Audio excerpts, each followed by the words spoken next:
तो दोस्तों आपकी बेटी योजना सेशन 2024-25 के आवेदन फॉर्म भरना शुरू हो चुके हैं और इस योजना या फिर छात्रवृत्ति के तहत बालिकाओं को सालाना 2500 रुपए तक की स्कॉलरशिप मिलती है। इस वीडियो में मैं आपको इसी स्कॉलरशिप के नियम, शर्तें, पात्रता, आवेदन, दस्तावेज, प्रोसेस के बारे में बताने वाला हूं, यानी ए से लेकर जेड तक कंप्लीट जानकारी से आपको रूबरू करवाऊंगा। नमस्कार साथियों, मैं हूं आपका अपना साथी राजगुरु जी। तो दोस्तों सबसे पहले आपको इस योजना की पात्रता, नियम या शर्तें वो बता देता हूं। जैसा कि नाम से जाहिर होता है आपकी बेटी योजना, तो कहने का मतलब यही है कि ये जो योजना है वो केवल और केवल बालिकाओं के लिए, लेकिन सभी प्रकार की बालिकाओं के लिए फिर भी नहीं है। तो किन बालिकाओं के लिए है? देखिए, ऐसी बालिकाएं बीपीएल परिवार से और बीपीएल परिवार के साथ साथ ऐसी बालिकाएं उनके माता पिता या तो दोनों की मृत्यु हो गई हो या फिर किसी एक की मृत्यु हो गई और वो बालिकाएं किसी भी सरकारी स्कूल में कक्षा 1 से लेकर 12वीं तक फिलहाल पढ़ाई कर रही हो, तो केवल ऐसी ही बालिकाएं इस योजना के लिए पात्र हैं। इसके आवेदन फॉर्म है वो भरना शुरू हो चुके हैं फिलहाल। तो यहां पे देखिए, केवल सरकारी स्कूल के लिए योजना है, न कि यहां पे प्राइवेट स्कूल के लिए। चलिए, यहां पे आवेदन डेट है, मैं आपको बता देता हूं कि इसके फॉर्म है वो कब से लेके कब तक वो भरे जाएंगे। तो यहां पे देखिए, जो फॉर्म है ना वो डायरेक्ट बालिका या बालिका के परिवार को यहां पे नहीं भरना पड़ेगा। आजकल क्या है कि अपने राजस्थान के अंदर है केवल स्कॉलरशिप है वो ऑटोमेटिक है, उनके जो फॉर्म है वो भरे जा रहे हैं। एक पोर्टल की शुरुआत यहां पे कर रखी है, बेनिफिशियरी स्कीम पोर्टल के नाम से, तो ऑटोमेटिक ही फॉर्म यहां पे भरे जाते हैं। लेकिन यहां पे जो प्रोसेस होगी ना, संबंधित जो बालिका जिस सरकारी स्कूल में पढ़ रही है, सबसे पहले तो प्रोसेस वहां से होगी, उसके बाद संबंधित जिला शिक्षा अधिकारी कार्यालय से होगी। तो यहां पे देखिए, स्कूल की तरफ से जो शाला दर्पण पोर्टल होता है सरकारी स्कूलों का, उसके ऊपर यहां पे देखिए फॉर्म को वेरीफाई करने और उसको लॉक करने की यहां पे जो लास्ट डेट रहेगी वो 31 अक्टूबर 2024 तक रहेगी। जैसे ही इसका फॉर्म लॉक हो जाएगा, उसके बाद संबंधित जो फॉर्म है वो जिला शिक्षा अधिकारी कार्यालय की आईडी पे ट्रांसफर हो जाएगा। उसके बाद उनके द्वारा भी उसका वेरिफिकेशन किया जाएगा। तो यहां पे डीओ के द्वारा वेरिफिकेशन करने की जो लास्ट डेट होगी वो 15 नवंबर 2024 तक रहने वाली। यदि 15 नवंबर 2024 तक है इनके फॉर्म को डीओ के द्वारा वेरीफाई नहीं किया जाता है, तो ये फॉर्म है वैसे भी ऑटोमेटिक है वो लॉक हो जाएगा। तो यहां पे कहने का मतलब है कि बालिका को खुद को फॉर्म भरने की यहां पे आवश्यकता नहीं है। केवल यदि आप इसके लिए पात्र हैं, संबंधित आपकी जो भी स्कूल का प्रिंसिपल महोदय है उनसे आपको संपर्क करना है और उनको यह बताना है। अगर आपके घर परिवार में ऐसी कोई बालिका नहीं है या ऐसा परिवार नहीं है, तो यह सूचना है जन जन तक है, आपको जरूर है वो पहुंचानी है। या तो मौखिक रूप से आप है शेयर कर सकते हो या फिर इस वीडियो को शेयर करके लोगों की आप वो मदद कर सकते हो।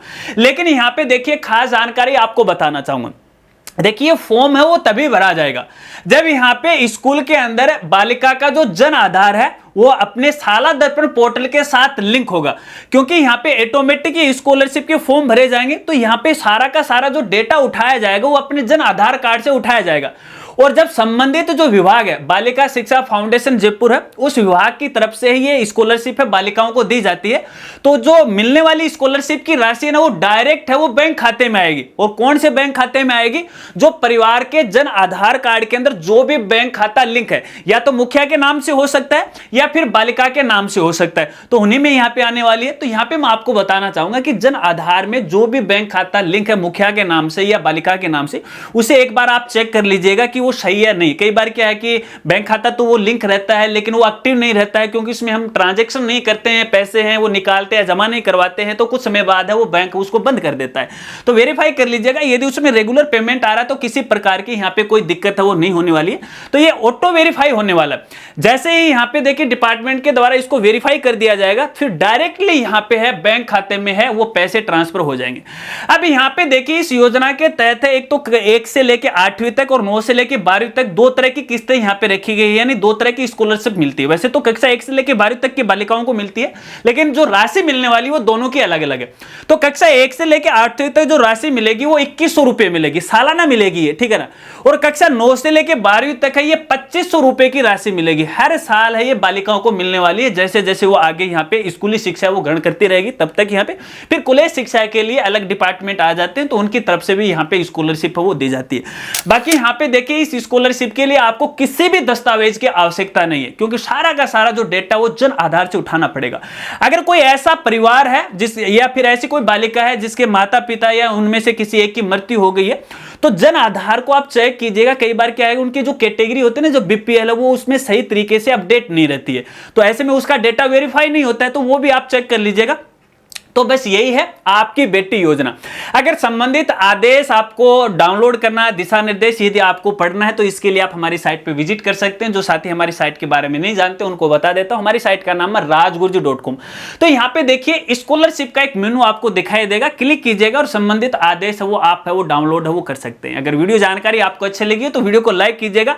और चलते चलते फिर से आप सभी से हाथ जोड़ के मैं निवेदन करना चाहूंगा, देखिए इस जानकारी को ज्यादा से ज्यादा अपने सोशल मीडिया पे वो जरूर शेयर कीजिएगा, ताकि ऐसी जो बालिकाएं हैं, जो अनाथ बालिकाएं हैं, जिनके माता पिता नहीं है या कोई एक जिंदा है, तो उन बालिकाओं तक ये सूचना वो पहुंचे। क्योंकि अक्सर हर साल होता है, गवर्नमेंट की योजना है, स्कूल वाले हैं कई बार है इस चीज को नजरअंदाज कर देते हैं, तो पात्र बालिकाएं वो वंचित है, वो रह जाती हैं। अब कहने को तो यहाँ पे देखिए मात्र 2500 रुपए मिलते हैं, लेकिन एक बेसहारा को अगर 2500 रुपए मिलते हैं, ये भी अपने आप में एक बहुत बड़ी बात है। तो मिलते हैं फ्रेंड्स अगली एक नई वीडियो के साथ, तब तक के लिए जय हिंद, जय भारत।